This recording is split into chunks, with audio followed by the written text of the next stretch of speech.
Good morning, good afternoon, good evening, wherever you are in the world. This is Reganelite here. Welcome to episode 41 of the Snowflake Viewpoint. 41 episodes in.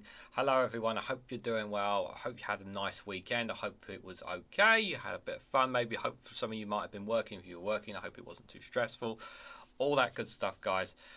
I know some people may be crazy enough to be watching a certain news channel with a certain Prime Minister on it at this very time. Please don't. It's not worth it. We'll probably look at some clips and that probably from it on Wednesday on the Snowflake Watch alongside PMQs, of course. So, you know, whatever he says, obviously he's going to say. If you guys want to update me in the chat, whatever Sunak happens to say on the show, you're more than welcome to. But I don't think it's something that we honestly need to look at in any way, shape or form, guys. So let me just see who we got in the chat. Oh, just before I say who we got in the chat today, guys, there is a poll if you guys want to cast your vote and have your say on it. There's a poll today. I always like doing a poll, kind of get your thoughts on certain things, guys. Today's poll is: was Labour right to roll back on their green investment plan? Now, they haven't scrapped it, but they've rolled back on it without a shadow of a doubt. So, was it right for them to roll back on their green investment plan? So far, we've had 8 votes. 62% of you think it's no, and 38% says yes. So, if you guys want to share your thoughts there, you're more than welcome to. Let's see who we got. It won't let me scroll all the way up for some reason. Suzanne is here. Good evening, Suzanne. Good to see you. I hope you're doing well. Satu Hoshi, I know it's very, very late where you are. Hope you're all right. Thank you. I'm not too bad. Thank you. Very busy today. John is here as well. Good evening, John. Hope you're doing well. Hope you had a good weekend as well. Welcome, welcome. Jao is here as well. Good evening, Jao, our moderator. Thank you very much for coming along and moderating as always, Jao. Greatly appreciate it whenever you are here, buddy. I have my last thing to eat at 6 o'clock. I won't eat till maybe tomorrow. Till tomorrow. I hope it's okay, John. Hope you'll be all right, buddy. Joe Lefty Bolter is here. Good evening, Lefty Bolter. Hope you're doing well. Let me just scroll down to see. My scrolling going too fast here. Everyone's saying hello to each other. How's job hunting going? Not too bad. I've got 1 or 2 responses. I'm not going to shout too much about it until, like, if I actually get interviews and that, then maybe I'll say something. But I don't want to say anything yet until I actually have interviews. 91 Leeds is here. Good to see you. Hello, Reganelite is going to observe when we get rid of those Tories once and for all. It's coming. Patience, patience, patience. It will come. It will come. Ben Shaw is here as well. Good evening, Ben Shaw. Hope you're doing well, buddy. I apologise. I was supposed to host music night last night and on the Discord community, and I totally forgot. I'm sorry, Ben. I know, yeah, me and you like to do the music night. And I totally forgot to do it, buddy. So I apologise because it was on the event schedule, and yeah, I totally forgot about it. So I will try to do it at some point. I won't be able to do it this Sunday because I'm at a wrestling show that I paid for ages ago before I even left my job. Like, that's how long ago I paid for the wrestling show I've got coming up. So I won't be able to do it then. Just before we go into the first article, guys, because it is a Labour one we're going to be looking at first. Ollie is there. Ollie's not happy.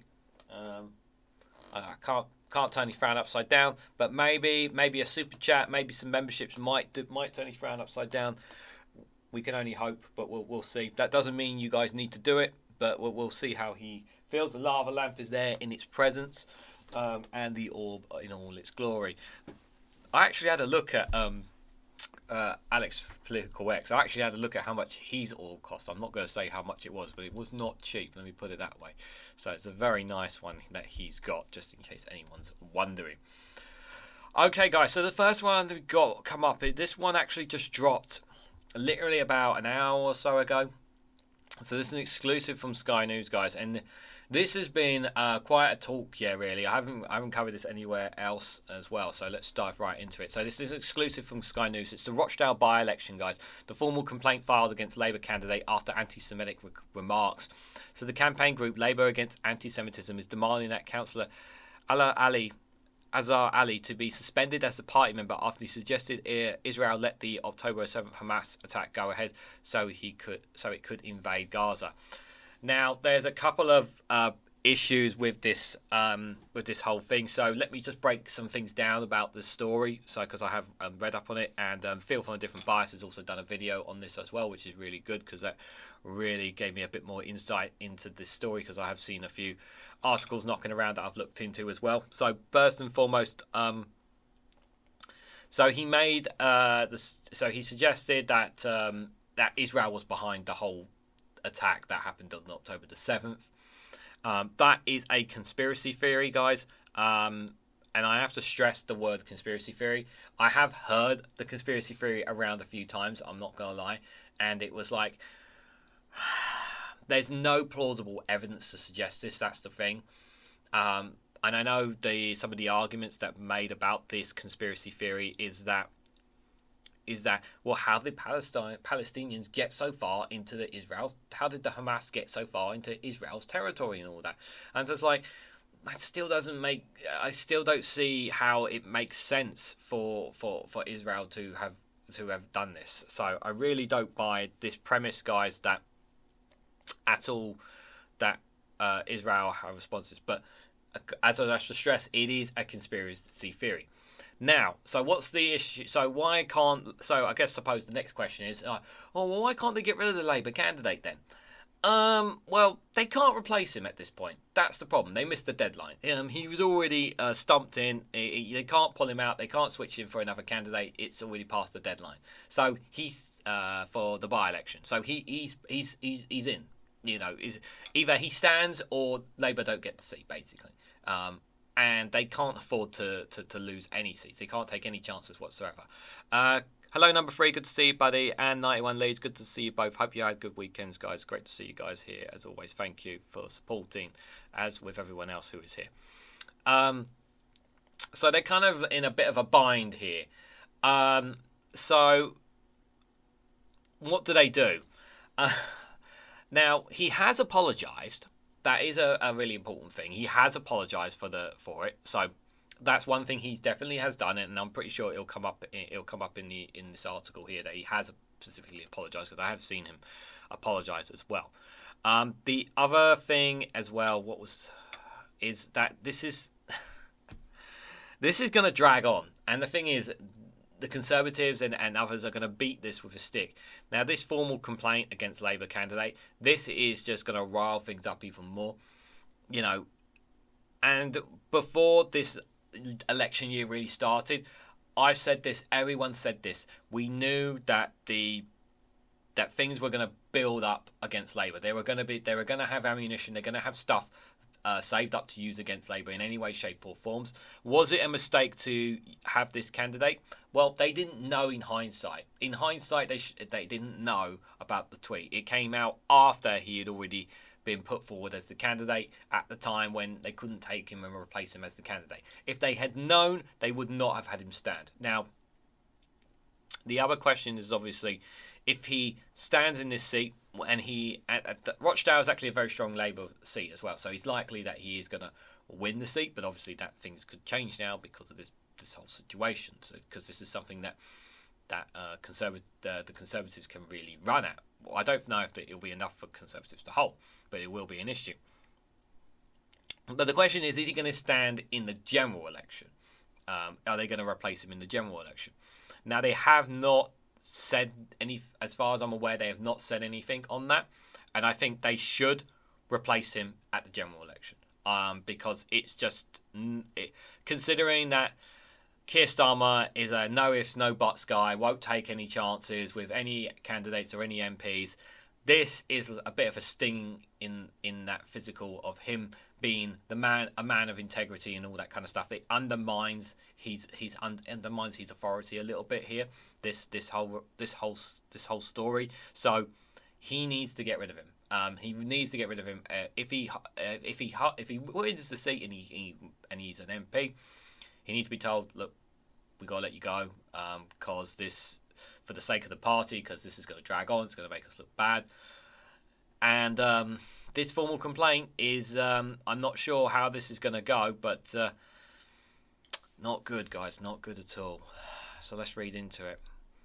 So the Labour Party has received an official complaint about its candidate for the Rochdale by-election following anti-Semitic comments about the October 7th attack on Israel. Sky News has learned. Labour Against Anti-Semitism, that's the LAAS, a campaign group founded by Labour members to combat anti-Semitism within the party, is calling for Councillor Azaf Ali's immense suspension as a candidate and party member after he suggested Israel deliberately allowed the Hamas atrocities to take place in order to give it the green light to invade Gaza. Although Mr. Ali issued an unreserved apology for the deeply offence, ignorance and false comments, Labour leader Sir Keir Starmer is under pressure to withdraw support for him in light of previous remarks he made about tearing out anti-Semitism in its roots. See, this is the problem here. He's completely he's screwed here. So Keir Starmer can do one or two things in this position. If he sits and let this, it's going to undermine his position. If he pulls him out, he loses the seat. He's going to lose the seat. Whether they'll win it back at the general election, obviously, is a gamble. It's a gamble. But they're giving it up in the local election. That would be really, really bad because they can't replace him at this point. They either stick with him or they replace him for this by-election. That's it. They have to. That's what they got to do.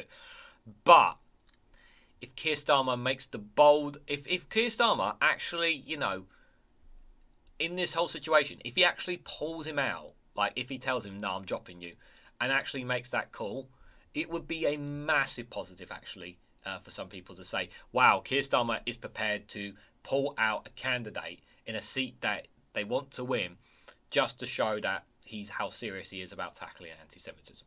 So from that perspective, it would be good for him. But do I see him doing that? I honestly don't.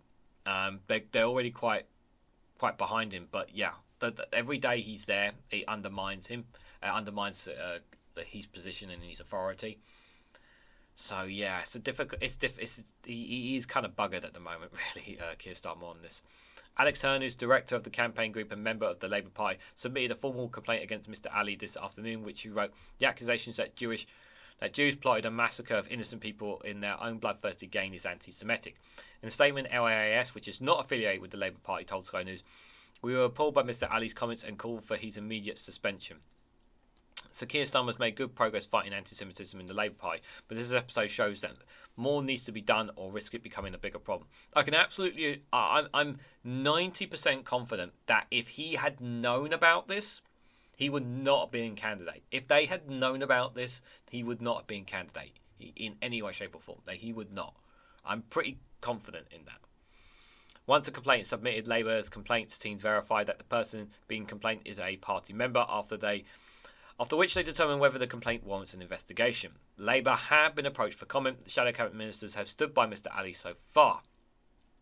Asked about the comments by Sky News this morning, Shadow Minister without portfolio Nick Thomas Simmons said that they were completely wrong, totally unacceptable, and in no way represent the views of the Labour Party. However, he claimed the councillor had fallen for an online conspiracy theory, and that does not represent his views. So this is the point that the argument they're trying to make. Alistair Keir, good to see you, buddy. Hope you're doing well. Mr. Thomas Simmons added, what Councillor Ali also said here is that he apologises unreservedly and he retracts the comments. And he also says, which I think is hugely important, that he understands now the gravity, the scale, the offence that has been caused, and he needs to rebuild trust. He has a huge task ahead of him and the Jewish community, and that's what I would now expect him to get on to do. I think if he actually goes, if he is serious, like he has said, he's unreserved apology and whatnot. If he, what would be a really good if they're not going to drop him and they're going to keep him as a candidate, what would be a really good PR campaign for him is if Councillor Ali actually goes to some Jewish communities and actually like spend time with them and that kind of stuff, and actually just take those tough comments. If he's so serious about holding on, I think if he does that, it might shade a bit of a positive light on what was a bad comment that he made and something that he fell for. but they are ramping this really high up the media on him. Mike Has, the national chair of the Jewish Labour movement, the JLM, which is formally affiliated with the Labour Party, has described Mr. Ali's comments as reprehensible and said the group would not be campaigning in Rochdale. However, JML is not calling for the Labour Party to formally withdraw his support for Mr. Ali, saying allowing Workers' Party of Britain candidate George Galloway to win the seat will give him a parliamentary platform to spew hate and style division that will harm the Jewish community far more than electing Mr. Ali. Yeah, George Galloway, that guy needs to go away. He's nothing but trouble, he is. Mr. Ali, a former government advisor who was made an OBE in 2020 for public service, was selected last month to contest the poll caused by the death of Sir Tony Lloyd and is defeating a Labour majority of more than 9,000. In a statement after Mr. Ali's comments emerged, Conservative Party Chairman Richard Holden said, "Time after time, Keir Starmer says that he has changed Labour. Time after time, we are seeing that simply isn't true. What vile racist slurs are freely exchanged within Keir Starmer's Labour Party is unfit to hold public office." You guys need to shut up, yeah, Conservatives. You can't talk nonsense, considering what your Prime Minister has been saying in PMQs lately. What some of your ministers say, yeah, please get off. You talk about racial slurs and there's things that you guys are saying. Talk about hypocrites. Like, Labour are bad, but they're nowhere near as bad as you guys. That's for sure. Pathetic, really. Throwing slang at them when they're the ones who've poured more slang on anybody else. Meanwhile, spokesperson for Reform UK going tower. Reform UK are going to go in here, yeah? I find it absolutely extraordinary that Labour frontbenchers are being sent out to work for this guy, knowing his comments, which are worse than anything people have been suspended for. There are people in Reform UK who are a proper anti-climate, and some of them have said some really, really like National Front stuff. You know, some of the candidates in Reform. Like, really? Really? They're going to talk about this? Please. The only thing I can think of is that they are terrified of George Galloway and they're trying to out-extreme him. It is truly shocking. Again, like, this is a really important point. If they knew about the comments before putting him up for candidacy, he would not have been a candidate. Let's be absolutely clear here. I don't think Labour are that stupid.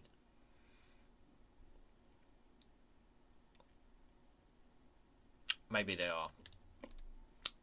A Liberal Democrat spokesperson said, "These comments are completely unacceptable. Hamas terrorist atrocities on the 7th were an act of unspeakable evil. The Liberal Democrats are calling for immediate bilateral ceasefire." Yeah. A spokesperson for the Workers' Party of Britain said, "Mr. Ali has described his own words and views as stupid, ignorant, offensive and false. Why should anyone vote for him then? Our election slogan is for Gaza, for Rochdale. We are unapologetic, pro-Gaza, pro-Palestine. And it is that message which resonates across Rochdale, young, old, black and white."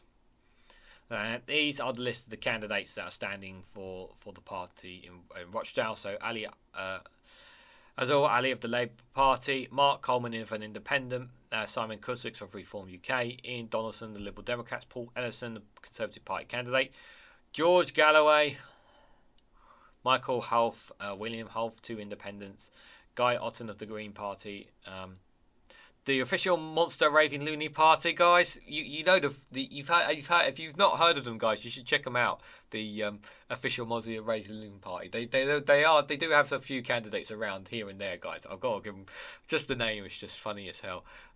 But Raven Sabita there. Hopefully Raven will get a few votes as well, and David Tully of the Independent there. So, just before I come to you guys in the comments, I just think that this is... they're damned if they do and they're damned if they don't, really.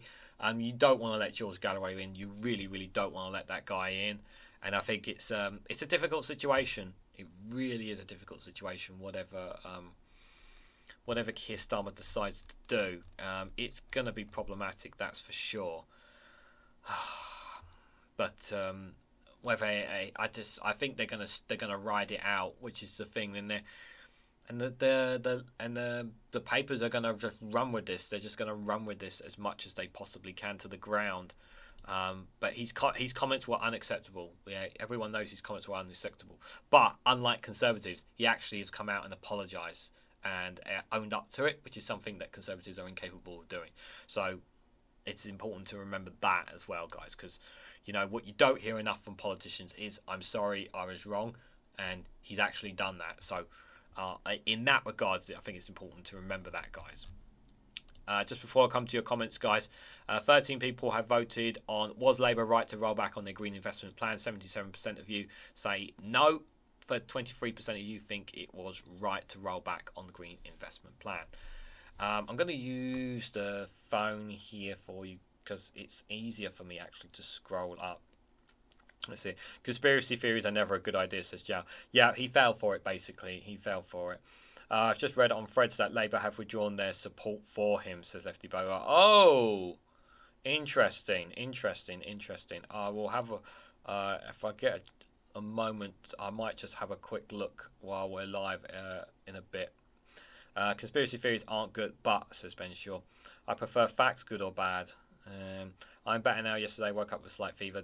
Satu says, today better, but still take extra care, and my baby is good. She was very naughty yesterday. I was a bit mad at her. As long as you and the baby are alright, Satu, that's all that matters. They plead for a ceasefire. Yeah, I know Labour's position is problematic. That's for sure, John. By the way, suddenly YouTube recommended me Owen Jones. Is he trustworthy, judging from the titles and thumbnails? He hates Labour. Well, to be fair, I do listen to some YouTubers who aren't keen on Labour, shall we put it. I wouldn't go as far as to say they hate Labour. They're very critical of Labour. So I don't know Owen Jones, so I'm just going to stay away from that. They spend more time on defence than any other country on the planet, and they're happily forfeiting hostages, the Hannibal Directive, says Ben Shaw. I have a theory about conspiracy myself, my own non-profit channel, says Number 3. Yeah, guys, check out Number 3's channel if you ever want to hear his thoughts. He does have a YouTube channel, and every now and then he'll upload some videos if you guys want to check that out. Rochdale's my sister's local authority, says Lefty Boater. Ben Shaw says hope they replace all those who have called out for Zionist entries, yet instead focusing on Justice 1, says Ben Shaw. I mean, the thing is, I keep having to point this out. It's really important to point this out, guys. He has apologised unreputingly, and yes, he shouldn't have been selected. But it's been said that Labour did not know, and they were not aware of the comments until after his candidacy was put in. Like Graham Hughes, I had hoped to ask questions of Rishi Sunak on GB News tonight, but failed. Yeah, they vigorously made sure that people on that show tonight were of conservative groups who have very favouritism of it. It's a rigged. It's going to be a rigged thing. You we're never going to get in. Number 3. That's not to say that your views are not appreciated. It's just because GB News only wants certain views on there. Of Israel, stop commentating because it's toxic in other countries. Have no negotiations of hostage situations around here. The police only negotiate with criminals surrender. But we can all agree with this. This is that as it happens in Israel and Palestine, this was a disaster waiting to happen. The solution there, 2 states, and since a long time, says Jow. Yeah, it is indeed. The whole thing is one-sided and prejudged beyond belief, like I'm living in a parallel universe, says Ben. Given the racism of the Tory party, I think they should shut up and move along out the door, says Yao. Yeah, absolutely, buddy. Reform UK are so dumb, I hear. Other racist group want nothing to them. Yeah, I agree. Good evening, Chris Fisher. Good to see you, buddy. Hope you had a good week and hope you're doing well. I will repeat, others are more racist groups, but I do not want to associate with Reform UK. George is a grifter, but he's grifting on the wave of Labour ignorance. Absolutely, 100%. He's definitely doing that. Ben Shaw says if an MP say they can support Zionism, they're as far as you can get. That includes Starmer. Yeah. Zionism is considered right-wing here and not allowed like any extremist group, says Jow. Yeah. Galloway has teamed up with that BNP fella, says Lefty Bower. Really? I didn't know that. Yeah, even more of a reason not to vote for him. Big protest outside Downing Street right now, says Ben Shaw. Oh, what's going on there? Some of my views are welcome in certain quarters, says Number 3. It seems some British people, ION generals, have a real lack of knowledge in other people's religions mixed up with geopolitics, and we see total insanity from the West, Chris Fisher says in replying to Aztec here. Yeah. Thanks for your comments, guys. Appreciate it. Interesting stuff. Right, let's move on. So we're going to switch gears a little bit. We are sticking with Sky News, but this was an interesting one I wanted to cover. I don't know if I'll read the full thing, but we'll go as it. So crisis in Bannister's numbers at an average rate for rape. What are my words? Crisis in Bannister's numbers as average wait for rape victims exceeds 5 years. 5 years. This is disgusting. I'm sorry. It's the one word I can think of when I think of this headline. 5 years. How do you expect a victim to hold for 5 years? It's just crazy. The Criminal Bar Association said barristers are committed to tackling the backlog of cases, but they are walking away from lists due to low pay and the impact of their mental health, and are demanding government action. So even we have this crisis obviously in a lot of places in states and that where money is just not enough for people. Good evening, Casper. Good to see you, buddy. Hope you had a good weekend. Where there's not enough pay for some of these state workers, and well, I'm sure I've covered before about barristers not getting enough from government, and again they're just not getting enough from them, and it's just absolutely outrageous. And obviously, and the impact on their mental health, and yes, in mental health does play a part in this. This is when you are covering cases like these can have such a detrimental effect on you. Those who have to defend, because obviously they have a right for a lawyer to defend them, and obviously those who prosecute can be extremely vigorous. I mean, you have to have a real strong mental brain, but even then there are times, some of these cases can be absolutely brutal. And what's even more brutal is the fact that it's taking some as long as 5 years for these cases to be heard. This is all because of this stems back to the whole austerity, guys. The whole cutting back of things. This is I wouldn't say this is Brexit, although Brexit may have a part in it, but I definitely do believe that this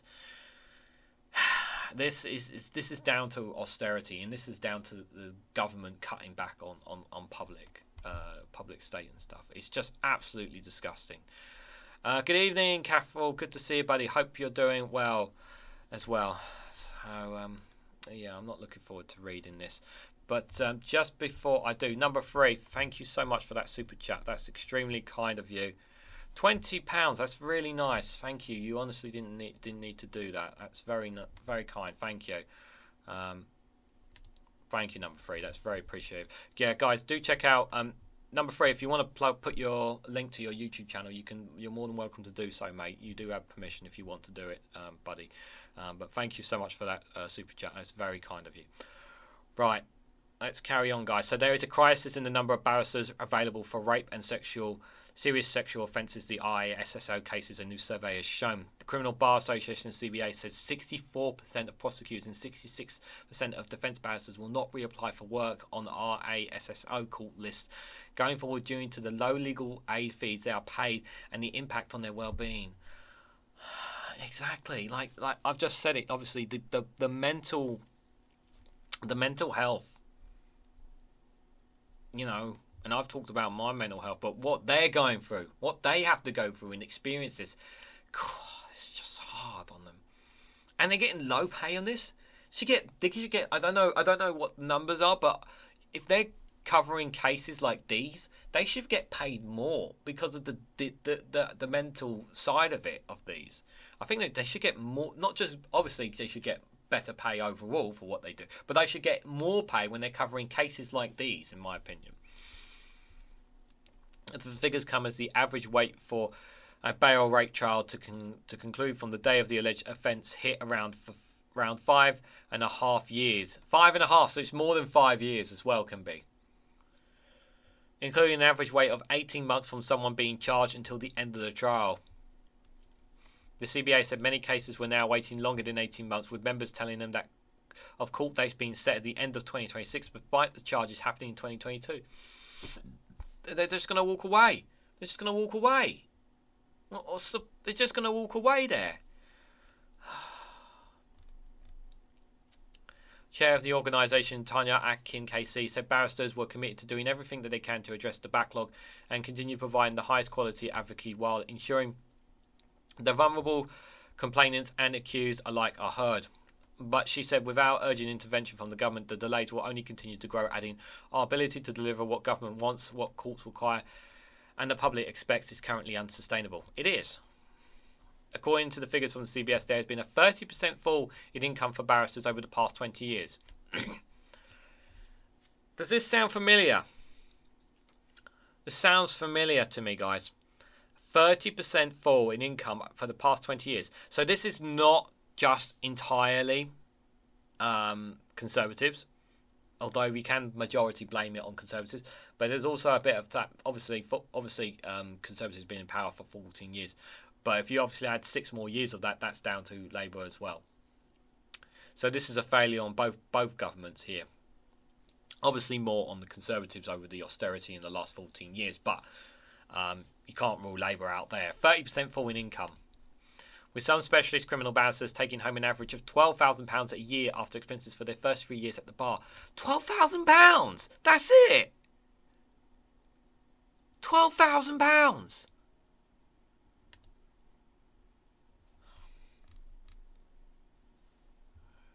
The government increased the legal aid fees by 15%, but the CBA argued this was the bare minimum recommended for an independent review of charges, and higher pay was needed to keep people in the profession, and swathes of young barristers quitting the courts. Now, according to the survey, barristers will be walking away from RASO cases altogether, which represents nearly 9,800 cases in the current backlog of over 66,000 in Crown Court, up 226% from the historic low of 3,005 at the end of 2018. How have we ended up with this? Now, one of the arguments here, there is one argument that the Conservatives can use, and it is a feasible one, is we did have a few years of the COVID-19 pandemic, and we had the lockdowns. Now, they may have contributed to these numbers, yeah? We have to be honest, they may have contributed to these numbers. However, we cannot entirely blame it on the pandemic. We know we can't entirely blame it on the pandemic, but we do have to acknowledge that it has played a factor into the number of court cases that has created the backlog. So I think we do have to accept that to a certain extent. A total of 6 out of 10 of the 780 barristers who responded to the survey cited proof legal aids as a reason for refusing to take on the RASO cases in the future, while half pointed to poor well-being as a result of the challenging work. Doing nothing to increase the RSO fees is not an option unless we want to accept that rape and serious sexual offences trials will continue to be delayed for years, repeatedly postponed on the day because there are no barristers to prosecute or defend it, added Miss Atkin. This is the exact same situation with our National Healthcare Service, of why doctors and nurses are striking. They're not getting paid enough. They're not getting enough in the NHS itself. There's not enough doctors and nurses to work it. This is the exact same stuff, guys, with our National Healthcare Service. You guys seeing where I'm seeing here? This is the exact same issue here.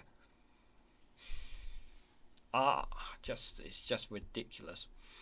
The human cost of victims of these crimes as well as innocent defendants is beyond financial measure. Sky News has contacted the Ministry of Justice for the response. So they haven't even responded at the time of this article. When was this, guys? When was this? This was 16/13. So it's literally like 4 hours ago. Hopefully they will have an update by then, but still, it's very, very frustrating. Just before I scroll in, I'm just going to have a quick look. I will come to you guys in the chat momentarily. We've had 14 votes so far on what's Labour right to roll back on their green investment plan. 71% of you think it's no. 29% of you think it's yes. Right, quickly scroll through in the chat on the phone, because for some reason it's faster on my phone than it is on the screen there. It takes longer to come up. Very generous of number 3. Yeah, guys, just check out number 3's channel. He's put the link there, so you guys want to check it out in your own time. Folks who like to listen out to my honest opinions, nice chat. Yeah, definitely. Giles just were saying there as well. Lucky number 3, great job helping others. Rape victims here are always represented by the state, Portugal. That's good, Giles. I'm glad they are. I say Chris Fisher says number 3 says, I say the biggest societal problem is those who don't have enough not helping those who don't. It is a capitalist ideology, but spreading the wealth is the way humans survive. We are social. Absolutely, Chris Fisher, absolutely. You're all right, Chris Fisher, but I would give more if I could, but well, it's not easy. Listen, like I've said this. Listen, I just want to point this out here, just because I have memberships and super chats and whatnot. No one is under obligation to do any of that just because I'm unemployed, guys. I want to make that very clear. I'd rather you guys look after yourselves than looking after me. More than anything, guys, because your health and your well-being and your financial situations are far more important. Yeah, looking after yourself is more important than looking after others, guys. Help yourself and then help others is the best way to put it. If you see the Tories keep blaming others despite being in power because they keep changing leaders, the excuse is not mine. Sadly, no senior censor button to express my true thoughts. I understand the feelings, Suzanne. I understand. I think if we all would, I give, but I'm a single man with 3 banners. I still find something to give. We have to help those with their fortune. I donate to the Scottish Food Bank. Fantastic, Chris. I love. Fantastic, top man. I appreciate you giving up your hard-earned money to help the food bank. That's really good of you, buddy. That really is.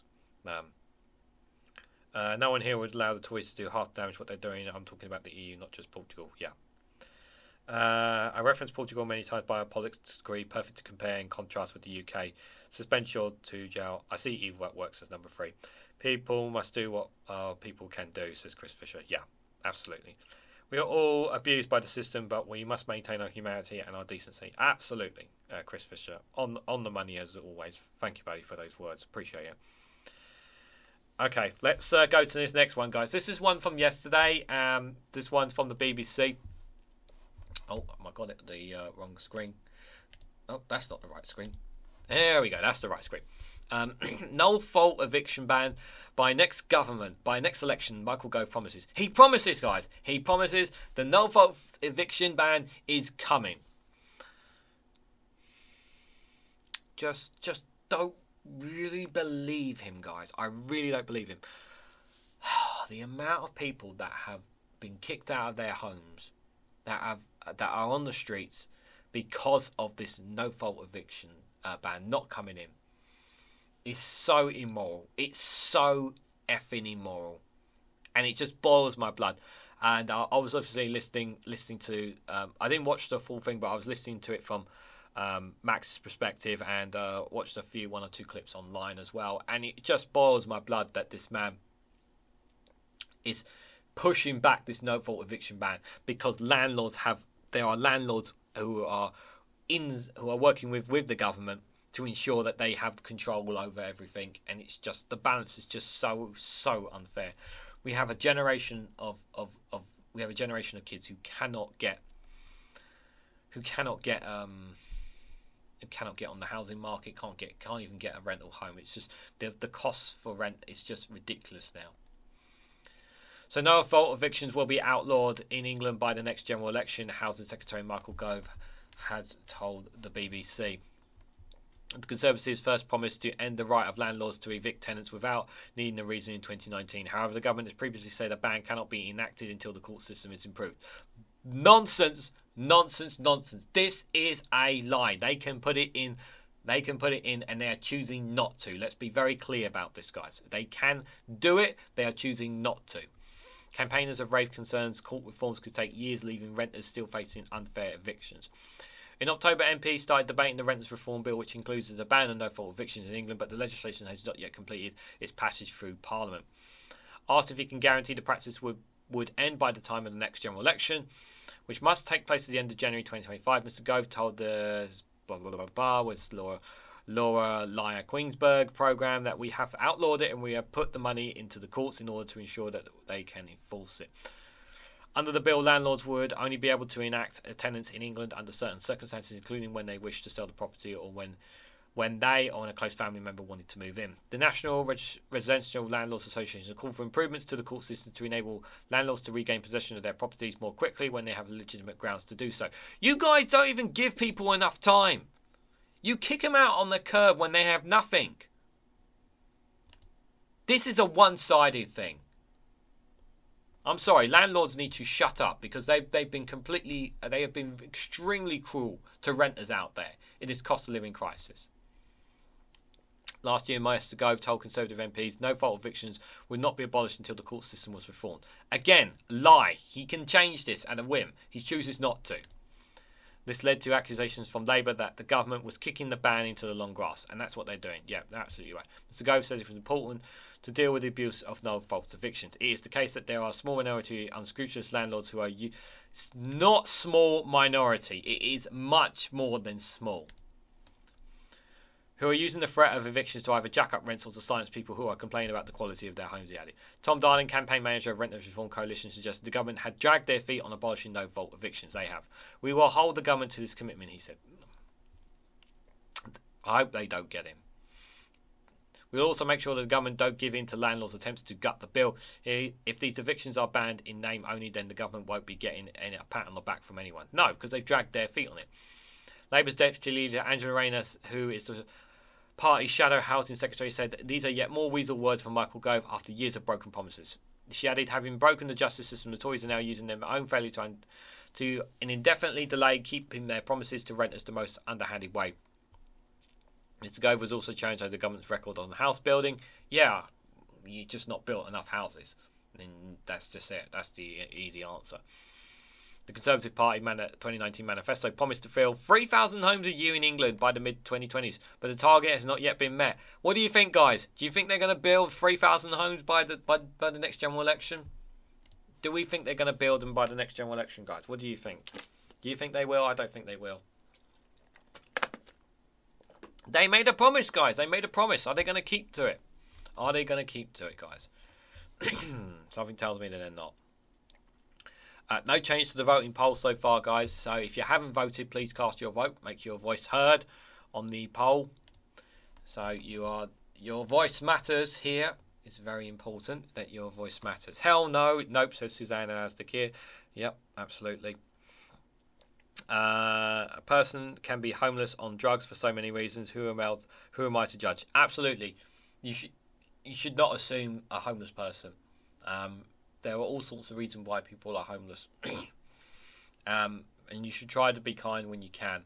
I don't carry money on me, but I have come across homeless people when obviously asking for change and that, and I don't carry money on me, so yeah, it's no, it's brutal because they now, some of them go on buses as well as tubes asking for change and that just to keep going, and it's sad. It's really sad, you know. I try not to think about it because it makes me feel bad, you know. It really does. I often give money to a homeless guy near me, but when money got so tight I couldn't anymore, I bought him a coffee and sat with him. He said it was the best day he had in years. That killed me.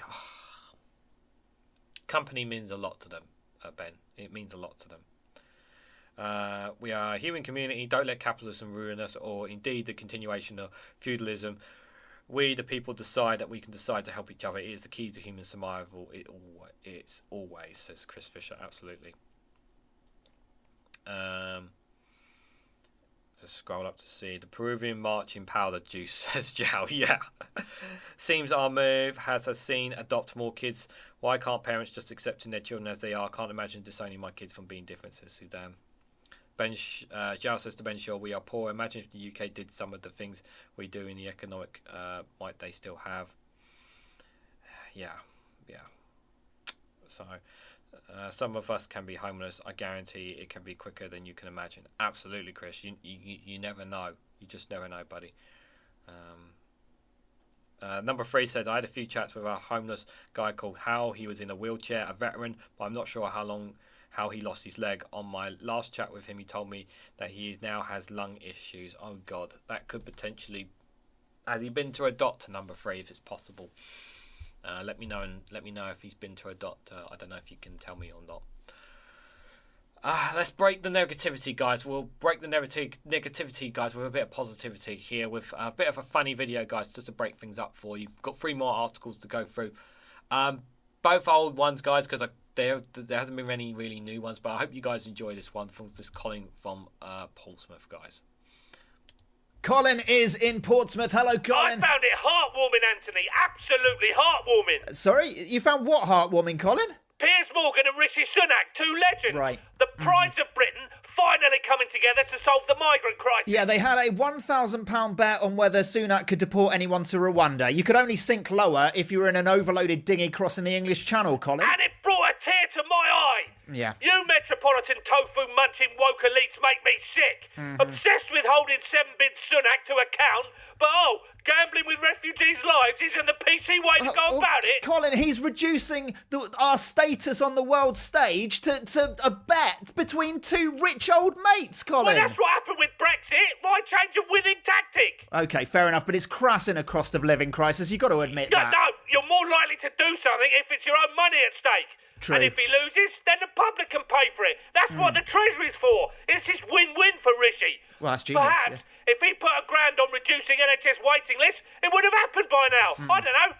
Thank God for wealthy politicians, I say, and thank Murdoch for Piers Morgan. Anyway, mate, thanks for having me on. Love to the family. Love to the family, Colin. Love to the family. Now off to eat some pork scratches without paying the spare bedroom tax. Thank you again, Rishi. So check this. Thank you again, Rishi. You got to be kidding me. Oh dear, oh dear. I just want to, before I go to the next article, I just want to see, because there was a comment that really struck me, guys. Where is it? Daily Blase, good to see you, buddy. Hope you're well. Really enjoyed your last video, buddy. Keep up the great work. I really do love your stuff, guys. Love your work, Daily Blase. Really good. I noticed now that you're going from being portraying yourself as Speaker of the House to a member on the House, an MP in the House, and then seeing yourself seated into the Lords. I'm just wondering where you're going to be positioned next when next year. I'm expecting you to at some point be sitting on the committee at some point, in one of your videos, because that seems to be where you're going at the moment. But good to see you, buddy. Keep up the great work. Let me just scroll up, because there was that. Where was that comment? There it is. Lefty Boater here. There's a guy outside where I'm at the moment. I usually see him outside the car. I usually buy him a hot meal and sit and have a cigarette or two. Says Lefty Boater. That's lovely. I'll thank you for sharing that, and thank you number 3 for sharing. Thank you guys for sharing those stories. It really is really nice for you guys to share them. Satu Hiroshi said, my dad kicked me out. Not disowned maybe yet. Just because I'm a man who loves makeup and I want to work in my beauty industry. I don't wear makeup. You do what you want to do. You do what makes you happy. That's the thing. That's what I say to you. That's how it is. If you do what you want to do. That's my best way. If others don't appreciate it, that's their choice. But you do what you want to do. Yeah, I don't get that's really to Suzanne. Not accepting your kids just going to be sexually attacked when they think they should be. I can't imagine. But functional, illogical, says Chris Fisher. Yeah. Satu she said, so now I live alone thanks to the pandemic. I lost my job. Before my life was okay. Now I'm still looking for a job. Since that day for you, I've learned a lot of life lessons. Well, I hope you find a job soon. I generally mean that, Satu Hershey. I really, really hope you find a job soon.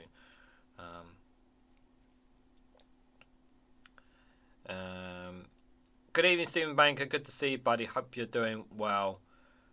Really, really late tonight. Daily Blase videos are top drawer stuff. Yeah, I was just saying that. Yeah. DB could be one of the cleaners. Yeah. Chris Fisher says he's no happy you're wearing makeup, but it's the biggest worthy. I'm sure it's part of your statement of having a wife, so he just doesn't like makeup. ? You know what's funny, guys? Because I'll just share. I share a little secret with you guys, because just it's not going to hurt anyone. But my fiance doesn't wear makeup at all. She only wears makeup unless she has to on special occasions. But she doesn't hate makeup, but she just doesn't wear it. She doesn't wear it, so she doesn't buy it. She saves herself a lot of money not buying makeup, because makeup is so expensive. it is so expensive. And obviously, with what's going on right now, it'll be costing even more. But it's her. But the thing is, whether she chooses to wear makeup or not, I never judge her. And I you know, she's basically natural beauty. And I say to her, you know, she never actually asked me about it. But to me, it's like, you know, if you want to wear makeup, great. If you don't want to wear makeup, don't wear makeup. It's up to you. That's how I see it, you know. So this next one, guys, is from The Guardian. Let's keep it going. Another one from yesterday, guys. I really wanted to. I kept this one on because I wanted to kind of rant a little bit about this when I heard this story. So, the review of the MOD's diversity policies ordered by furious Grant Shapps. What is this crap? The Defence Secretary rejects the idea of lowering security clearances for overseas recruits to boost inclusivity as woke nonsense. So the British Army has apparently gone woke. It's basically what he's saying. What is this crap? Like, this is again like another. It's just another distraction tactic by the Conservative government to, you know, diverge the topic on something else. I mean, it's just ridiculous. Like why are we doing this? Like, just leave. Like, what? They are not woke. It's just stupidity from Grant Shapps. And I keep getting told more and more how thick he really is. And I don't like insulting people, but he really is, from my understanding. Like, he really does not have a clue about his job at all. From videos and clips and from experts and that who've worked with him, they're saying he really does not have an absolute clue about what he is doing, which is shocking to say the least. I'm probably not going to read the whole thing, but a review of diversity and inclusion policy at the Ministry of Defence has been ordered to ensure that Britain's ability to defend its borders isn't empowered by what a cabinet minister describes as political correctness. How on earth has political correctness got anything to do with what the army does when it comes to protecting its borders? Where is the comparison here? Where is this evidence? The move follows reports that the army wants to relax security checks for overseas recruits to increase black, Asian, minority and ethnic representation. What on earth is wrong with this? What's wrong with this? Can someone explain to me what this paragraph here, what is wrong with this? Yeah, increasing black, Asian and minority and ethnic representation in the army. I don't have a problem with that. In fact, I welcome it. I would welcome more diversity into the British Army. I think it'd be a great thing for them. You know, as long as they trained right and they know how to, you know, and do their job and do their duty.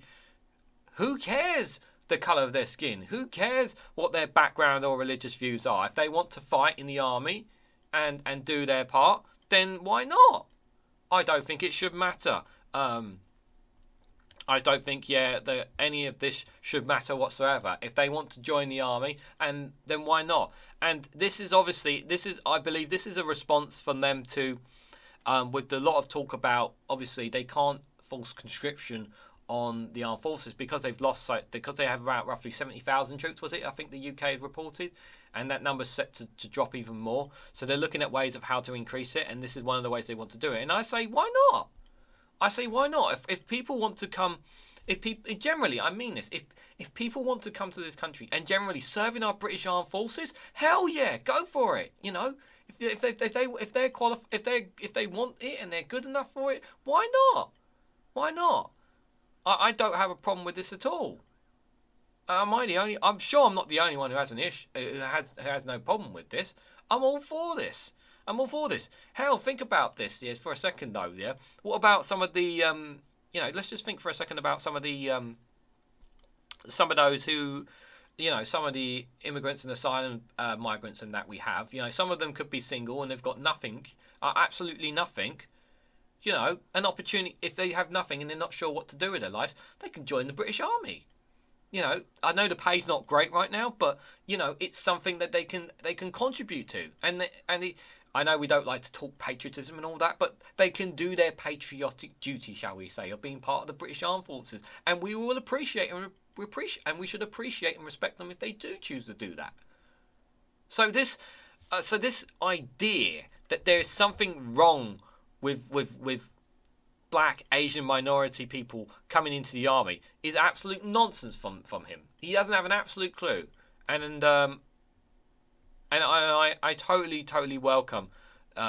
welcome more representation within the army. I know there are challenges within the army. There are some challenges for them, because there has been, obviously, I have heard, and obviously I'm pretty sure I've covered reports in the past about issues within the armed forces when it comes to diversity. There have been issues. We know we have them in the police force, but I do believe that if they want to change, if they generally want to change and bring about this change, and this is the way to do it, go for it. You know, screw this guy and go for it is what I'll say. But yeah, I'm not gonna. I don't think he's worth any more of our time. Pathetic little man. I think is what he is, guys. He really is.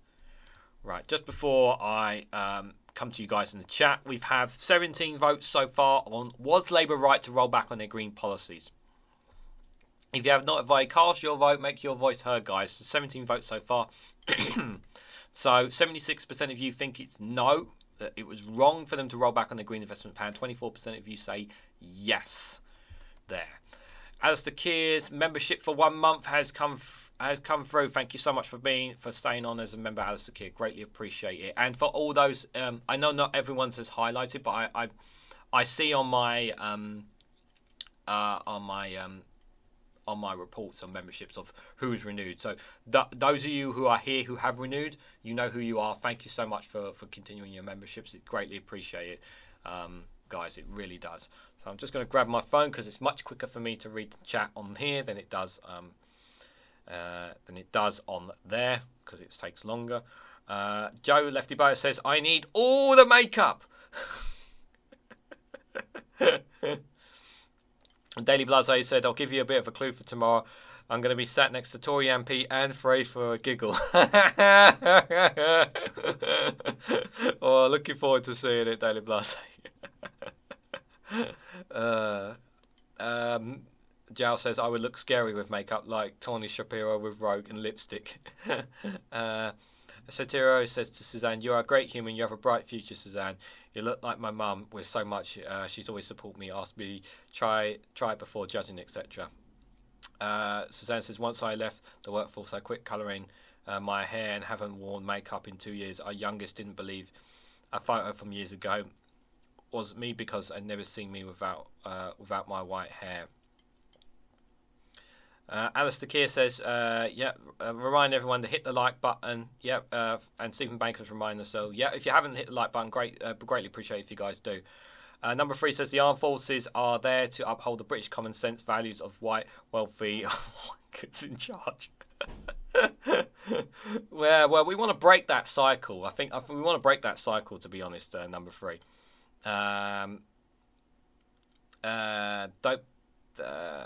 Chris Fisher says to me, don't be mental, mate. We cannot bring people here to be fighters and send them abroad to fight on behalf of wars we shouldn't be fighting, bringing in for a long deed empire. I'm not saying I'm not advocating for war at all. I'm not advocating for war at all. What the conflicts that we are in specifically, we should not be in any way, shape or form. But what I will say is that if people want to be part of the British Army, then I would say let them do it. I'm not in any way saying that to any way force them to do it. I would put the option to them that if they want to join, they can. If they don't want to, they don't have to. That's the way I would put it. That's the way I would put it. In no way am I forcing them to do it. I would just say if you want to be a part of the army, do so. And by the way, I'm not advocating. You guys know me. I'm not in any way in favour of any wars whatsoever. The way the government handles things is despicable. Portugal has long from Cape Verde in the army for about 200 years ago. They are mutual, mixed black and white. A lot of them live here. Personally, I'm fighting my own evil government, says number 3. 150,000 Pakistani men fought alongside British soldiers in World War II. They did indeed, Stephen. Yeah, thank us for reminding us that. I'd rather fight WM and British troops no serve than I would fight abroad to serve them. I totally get you. If fight to defend the country, but fight for wars that don't feel right or not understand. It's difficult, isn't it? I fight or jail me, no serve for unjust wars and corporate profits, says Chris Fisher. Yeah, absolutely, well said. I fight for freedom. Yep, absolutely, Well, 100% agree with you, Chris. 100%. Let's hire some foreign mercenaries. Yeah. Is that what I'm saying, guys? I hope it is coming across like that, isn't it? What I'm saying. I don't want to put it that way. I put volunteer is the word. Like, if they want to, then do it. But if they don't want to, they don't have to. That's the way I put it. The problem Labour has is to put in monetary figure on it. They could have kept the goals and explain it from time to time, achieving it all. If they conscripted me, I would fight against it or go to jail. But I won't fight for colonisation or corporate profits. Absolutely, 100%, Chris. Casper Nova, member for 1 month. Welcome, Casper. Casper for another month. Thank you so much for the membership. I really do appreciate it. I'd advocate being politically neutral and globally non-offensive in foreign policy. I don't think we need an army that fights abroad. We need a self-defense force and money spent on the people. Yeah, that's it. Yeah, we shouldn't be getting involved in conflicts that we have no part in. But we should always try diplomatic means for any opportunities that we can. Right, this next one, guys, it's an exclusive from the Eye. And COVID education catches up with poorest pupils is set to be axed by Jeremy Hunt. The Chancellor is not expected to renew funding for the National Tutoring Programme despite appeals. Now, obviously, it has been several years since the pandemic. I will put that in there. But I still think there is a place for this. And the reason why is because there is still a gap in the education system for kids. This funding is needed. So why are we axing it now? What's the purpose of axing it now? Is it just, oh, COVID's long over, so we don't need it anymore? Well, what about the kids' futures who've had their education set back because of the pandemic? I think is the obvious answer here. So yes, it has been several years since the pandemic's come and gone, but you know, these kids' education, they still need to catch up on that, and I think that's really important. So why are we doing this? Am I on the right screen? I think I'm on the right screen. Yeah, I am on the right screen. I was just checking if I'm on the right screen, guys. I'm not going crazy, sorry. So Jeremy Hunt is expected to axe funding for a flagship tutoring scheme introduced to help disadvantaged pupils catch up on their lost learning in the wake of the COVID pandemic, the Icon revealed. Funding for the National Tutoring Programme, which was a centre pillar of the government's COVID school catch-up plan, is due to expire in the summer, and I has been told that the Chancellor is not expected to provide additional cash for his forthcoming budget. The move has prompted a cross-party backlash, with former Labour Education Secretary Lord Blunkett and ex-Tory School Minister Robert Walking warning the decision not to renew its funding risks killing off an educational intervention that has the potential to change the lives of thousands of pupils. Oh, so they're going to be triggering a lot of people if they don't keep the funding here. So it's not just Labour, but some Tories here from as well. Excuse me. The last year, the government announced it would increase its funding for the scheme to cover half the cost of tutoring, having initially planned to lower the subsidies to just 25% of the cost, with the remaining costs being met by schools. Where exactly are the schools going to get the funding? Where are they going to get the funding? Answers on a postcard, please. But well-placed sources have told the Eye that the funding will not be continued beyond the summer, meaning schools will have to fund the entire scheme from their existing budgets. What budgets? They've barely got anything as it is. One source who is closely involved in the scheme says tutoring has had an enormous impact on helping some of the poorest kids in our society recover from the efforts of the COVID pandemic. The tutoring fund is due to expire in the summer, and despite multiple approaches from within the school sector, the government has shown absolutely no appetite for renewal. The Eye understands that ministers will tell head teachers to continue to fund the tutoring scheme via their pupil premium allocation. The additional funding that is attached to the children's on free school meals. What? You want to... So they want to take the funding away, the direct funding, right? Let me get this right. So they are going to tell them that we are not funding you anymore directly for this scheme. However, what we're telling you is use the money that we're giving you for the free school meals instead. Oh yeah, we'll take away the meals away from kids. Let's do that instead. I don't know what's more angrier, the fact that they're taking this away, or the fact that they're telling them to take the funding out of that's attached to free school meals. I don't know what's more furious here. What a disgusting Chancellor. The head teachers have consistently warned that due to overstretched budgets, pupils' premium funding will not be able to cover the additional cost of one-to-one tutoring. An article for the Lord Bunkett, Mr Walker, and the Liberal Democrats education spokesperson Muniran Winston insist that tutoring has succeeded in closing the attachment gap between the rich and poor children, while also providing considerable benefits to both children and the exchequer. Yet the future hangs in the balance. Dedicated funding is due to the scrapping of the months ahead unless it is renewed by the budget, a decision that is more than two-thirds of head teachers said they would mean they would be forced to scale back or end the tutoring on schools altogether. The tutoring programme was the crown jewel in otherwise heavily watered down COVID catch-up scheme introduced by the Department of Education in the aftermath of the pandemic. Sir Kevin Collins was forced to resign from his role as the government school catch-up to SAR after his recommendation for a £15 billion fund to help children's education after the COVID crisis was whittled down to just £1.4 billion. Susanna Hardiman, CEO and founder of Action Tutoring, one of the charities that has been delivering its tutoring as part of the government's funded programme, warned the government against scrapping the scheme. It's popular with the pupils, teachers and parents, and it boosts school engagement, confidence and well-being, Mrs Hardiman said. Of course it does. Of course it does. Why do you want to take this away? Again. This is state schools, while private schools are getting everything. We are deeply concerned that if the funding isn't extended, the schools simply won't be able to address the scale of the needs that exist. We're worried that tutoring could return to being largely preservative of the wealthy. Of course it is.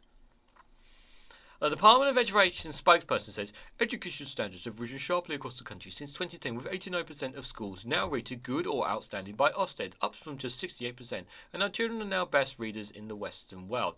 That, I find best readers in the world. Okay. Yeah, okay.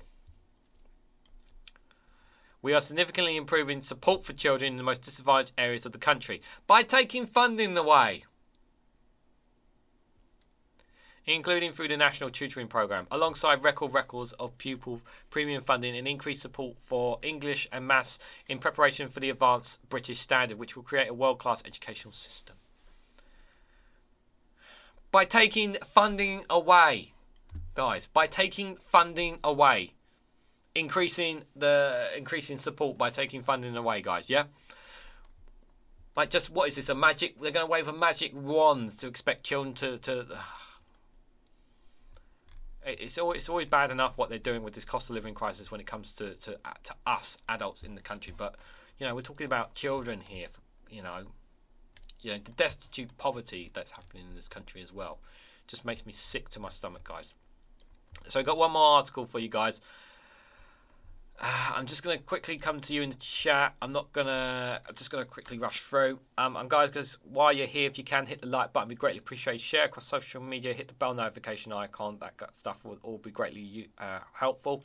If you guys want additional content, you can get additional content on my Patreon, which I cover extra UK news on there, guys. You do not have to actually pay to be a member on Patreon to actually see that content. All you have to do is create a Patreon account and simply follow me at Reganelite, and you can watch the content. It drops every Monday. I have additional content that drops every Monday to Friday at 12 p.m.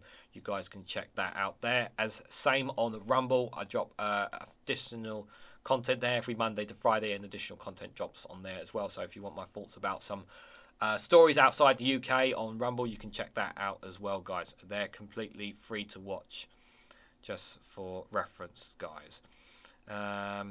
Give me a country worth fighting for, then maybe, but until then, anyone dumb enough to want to enlist can crack on, says Ben Shaw. Private folks didn't fall much behind poorer kids did, so leave them behind now, affecting their whole future, says Chris Fisher. Yeah, what a big surprise. Cut back on children's needs, no meals, education, help, mental health support. It always cuts for the poor. Yep. Jeremy Hunt cuts bureaucracies for the NHS nurse training in a decade, I believe. Then Brexit happened.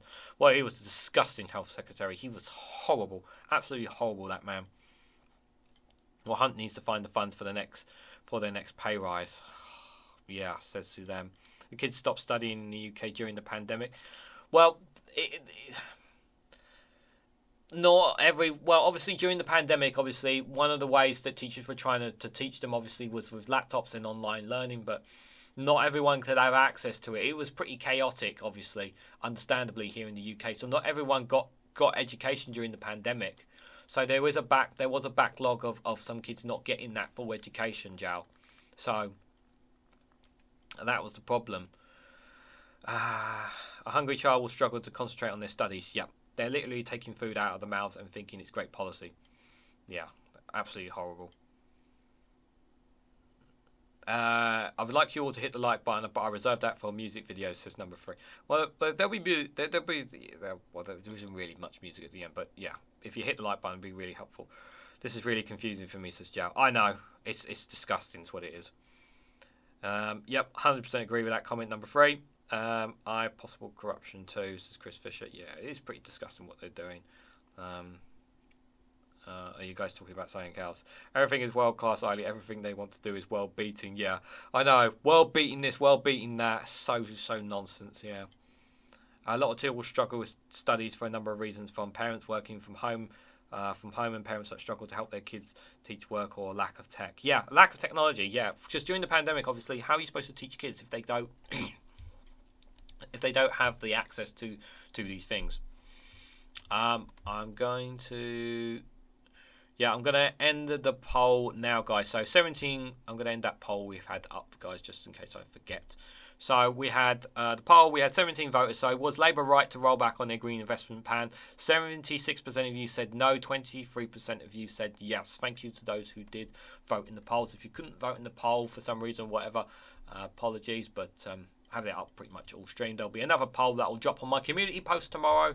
So if you guys want to cast your vote tomorrow or for another additional vote on something, you're more than welcome to do so. But thank you for those who have voted. So last one here, guys, from Byline Times.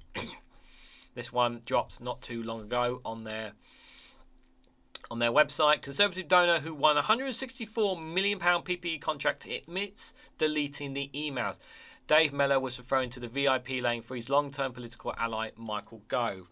So, guys, we hear a lot about obviously Michelle Monet and the scandal around her. But when I've covered stories about that, one thing that we've not talked about is those who are also been ripping us off, the taxpayers, during the PPE contracts, and this is one of them. This Conservative donor here, who's won £164 million, and he deleted the emails as well. How am I so low on water already? That's not good. So yeah, really smug face. Really had to see that. Makes me sick.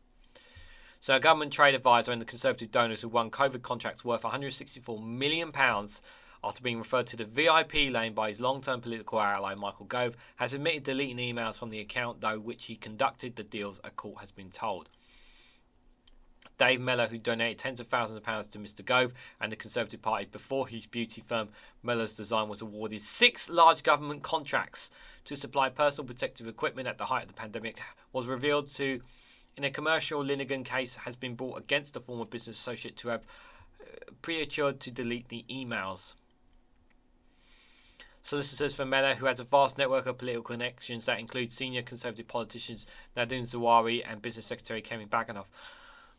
Connections to them. Who last year appointed Melzer to the UK Board of Trade, where he advises the government on trade strategy, and said, in the usual course of business, Mr Melzer had the practice of deleting his emails after they had been actioned. The emails in question relate to both Melzer's personal email as well as his Melzer designed email accounts and cover everything prior to March 2023. Oh, guys, just to remind you guys, if you want to come and I know I'm in the middle of this, but guys, if you want to come and hang out with me on the Discord after the show, you're more than welcome to. I'll be in the after chat if anyone wants to come and say hello and just chat about whatever. If you don't mind, if you can just put the link for the Discord just to remind people, I'll be be on there after the show. I'll be appreciated if you can do that. It includes in the period Melzer successfully negotiated the mass supply of PPE was in the Cabinet Office, which is responsible for the government procurement in which Gove was at the time a minister. In addition to the practice of deleting these emails, Melzer has also openly conceded that he has agreed several high-value contracts, including one of the defendants, TMP Real Estate, which is said to exceed 1.4 million on the back of all agreements and a WhatsApp message. WhatsApp messages. I wonder if they can be recovered. I'm wondering, is there any way that those emails that he's deleted, can they be traced back in any way, shape or form? I'm wondering if they can. I know I'm pulling strings there, but it would be nice if there was a way that can get them back. If anyone knows if there's a way. It depends. The other argument might be, it depends what email he uses, whether it was, I don't know, Gmail, Google or something. There might have been a way. Giles provided a link for the Discord, so if you want to join me in the Discord after, guys, you're more than welcome to do so. It's completely free to join, by the way. Defending Jonathan Casey for David Casey for his property developer TMP Real Estate said in the case management hearing on Friday, "This is a remarkable position for the defendant. Being sued in relation to an all contact seems alarm bells ringing." Neil McCulloch from Melser said his client had been advised while seeking legal advice ahead of his case to preserve relevant documents, which he deliberately destroyed, basically. Mr. McCulloch said, "We didn't say Mellor destroyed all documents. We said he destroyed some documents. This is not the case where he has destroyed everything." Okay, so he's kept some evidence, but he hasn't got rid of all of it. So, alright, no worries, Alistair. Thanks for dropping by. Appreciate it. Take care. Jar's also put a link for buying me a coffee if you ever want to buy me a coffee as well. And the link to the Patreon has just been put in the description, guys. If you want to follow me on Patreon, again, you do not have to pay in to see the content on there, guys. All you have to do is follow me on Patreon and just click the follow button, and you can watch additional content there. And sometimes I can swear freely because I know I'll get away with it on there as well. The email deletion was pre-ignition conduct, which began in March 2023. Mr. McCulloch conceded that it is not well known how likely that was Mr. Mellor's emails could be retrieved. "We are making inquiries with Mellor's IT providers to the possibility and cost of retrieving emails deleted from his business account," he said. Okay, so they are going to have a look and see if they can chase it up. "Our preliminary inquiry suggests it's unlikely that it would be possible to retrieve dead items from Mellor's personal account." A government spokesperson has said ministers have had no involvement in his procurement decisions. No, of course not. They've had no involvement whatsoever. He just happens to be someone who's associated with Michael Gove and two other Conservative ministers or former ministers. No involvement whatsoever. None at all, guys. None at all.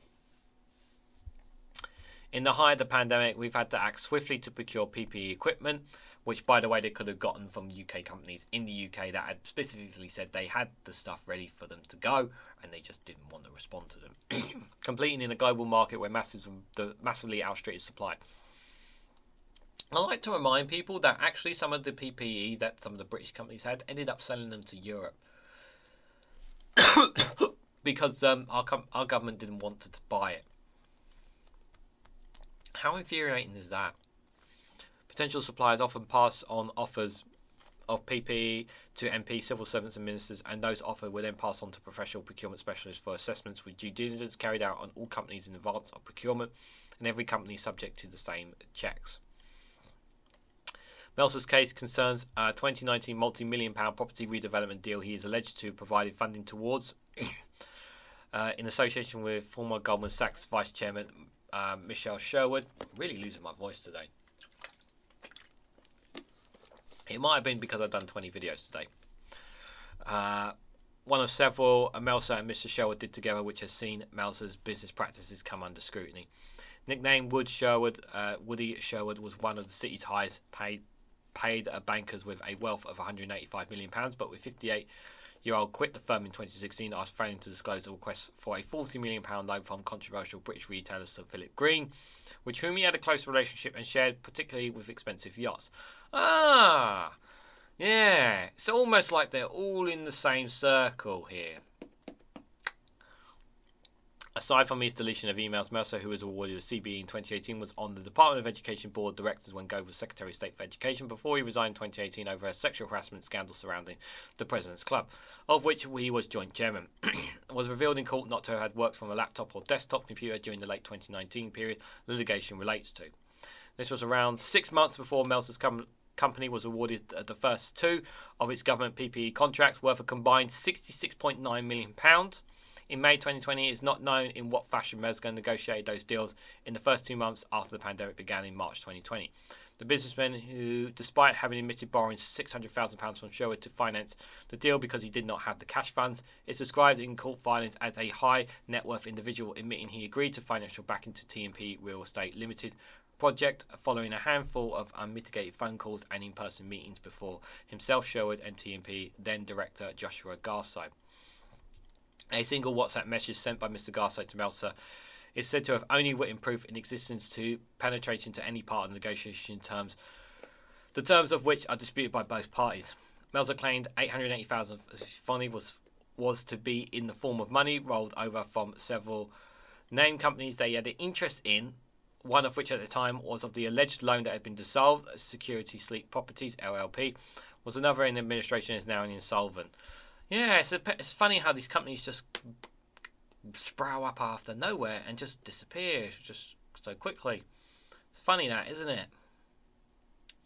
Another company named by Meltzer also claimed it had rolled money over from Berkshire Assets, West London Limited, collapsed last year. The latest administration report showed that the company's investors had lost more than $30 million and HMRC was owed £186,000. I wonder if they're going to get that money back. After the failure of the deal, the businessman decided to take legal action against TMP Real Estate Limited in an attempt to recoup money he said he had invested. Meltzer received all of his money back from TMP Real Estate Limited plus interest and an exit fee, claiming the money he placed into the £14.5 million redevelopment in Sutton, Surrey was only ever a loan. In response, TMP Real Estate have launched a counterclaim against Meltzer. They said that the money advanced under the alleged loan agreement between Sherwood and Meltzer did not beneficially belong to Meltzer, and that none of the £880,000 rollover money was never retrieved, and that Meltzer failed to bring in a further £1.4 million investment from Maroon Capital LLC that he had promised to. They claim Meltzer's son Jonathan, who has a minor shareholder in one of his father's investment companies, who is said to have conducted business on his behalf, had assured him they had a pre-existing relationship with their US-based investment firm. So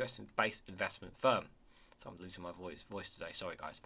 Meltzer, who had declined to detail the arrangements of the loan from Sherwood, but claims he had paid back a year in November 2020, argues that it should have been responsible to Garside, who was the director at the number of companies Meltzer had an interest in, to enact the rollover of funds from other businesses. Meltzer said it should effectively have been Garside's responsibility to report on the finances of the companies pairs were jointly involved in and to look after arrangements for the rolling over of funding from those companies. TMP argued that there is no proof that such an arrangement between Meltzer and Garside extended, and even if they did, such an action lacked legal legitimacy, and added that it would be commercial nonsensical for TMP to accept a rollover of investment which ultimately would not amount to any new money being advanced to the company and instead would be taken on assumed debt. Meltzer said he never agreed to the obligation to seek investment from Maroon Capital LLC and was in fact told by TMP that no funding from Maroon Capital LLP was required. Byline Times will continue to cover the case, which will go to trial in November. So this one's not going to be concluded for quite a while, I'm afraid. Voice is really going here. Ah, dear, oh dear, oh dear, guys.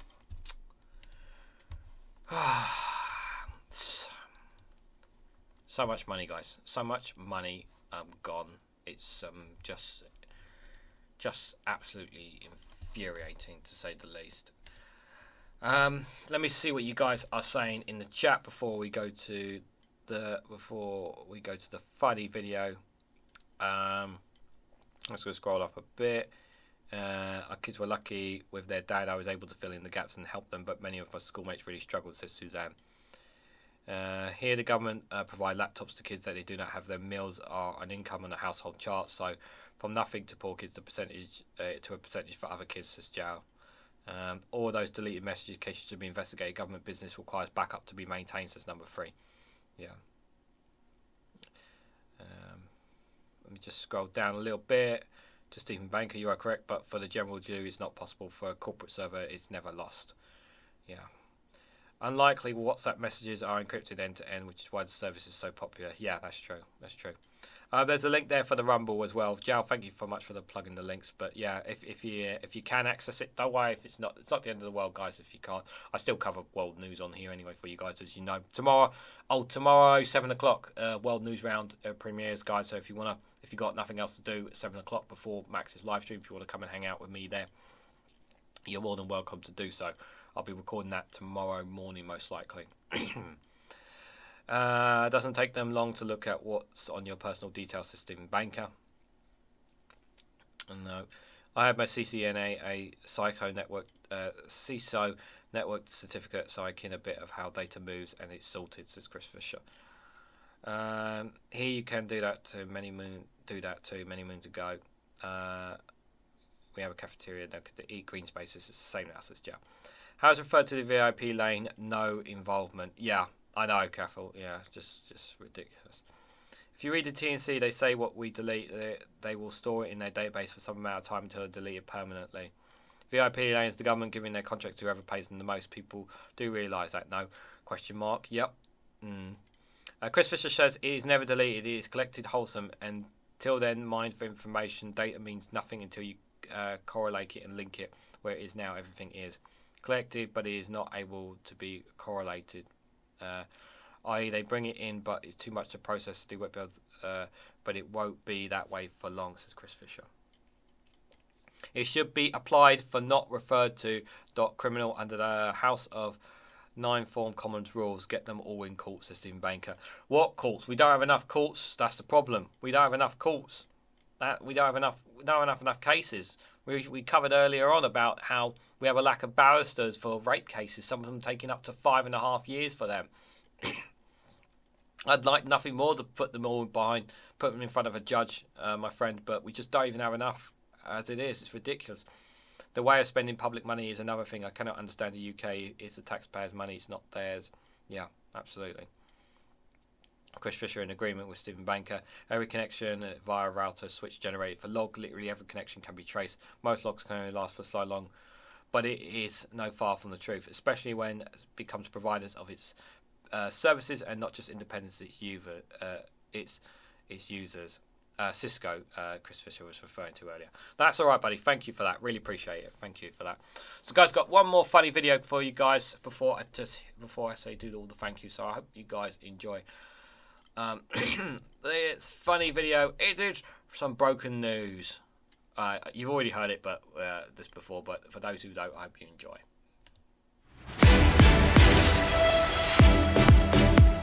Welcome to Broken News. The United States is facing claims from the International Court of Justice that it's supporting human rights abuses. UN member states have signed a motion calling for an end to the backing of what they call flagrant and continuous breaches of the Geneva Convention. Let's cross live now to our political reporter Samantha Mumba, who joins us from the newsroom, which is literally just over there.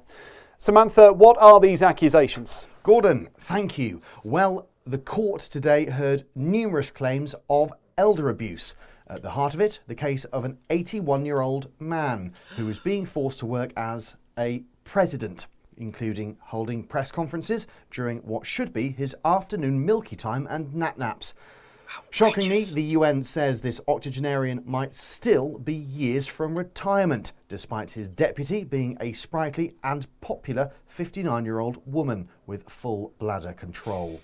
It's thought her ability to know what day it is and string coherent sentences together without trailing off into confused vowel sounds and dribbling might just make her a marginally better choice for a job which traditionally involves high-level negotiations with foreign dictators, complex economic policy making and decisions on whether or not to start a big, massive war. The US has defended itself by claiming the 81-year-old is welcome to retire later this year if he agrees to lose a popularity contest with a much younger 77-year-old adult baby. Gordon, back to you. Samantha, thank you. Well, the rest of the world has just released a statement after watching all of this unfold. It reads, "What the fuck?" What a lovely story. That's all from Broken News. You're up to date.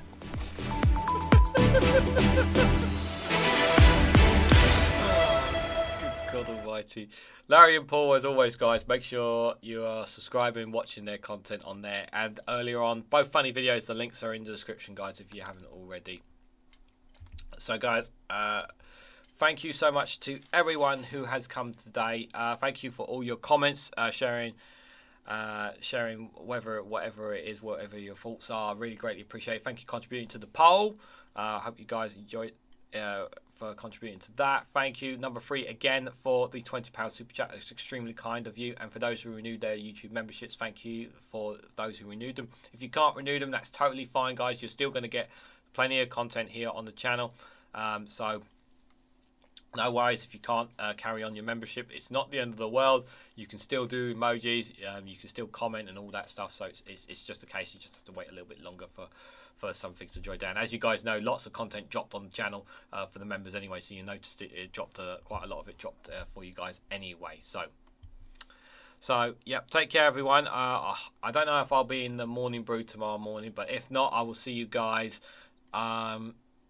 tomorrow, 7 o'clock UK time, will be World's News Round will drop, and then obviously we'll obviously be on Max's live stream there. So guys, thank you all so much for coming along. Take care, have a great week, look after yourselves, stay positive. I know it's really bad out there, but you know, always have that good news story that keeps dropping as well. So if you ever want to peck yourself up, go and check out the good news podcast I've got on the channel as well to make your day better, guys.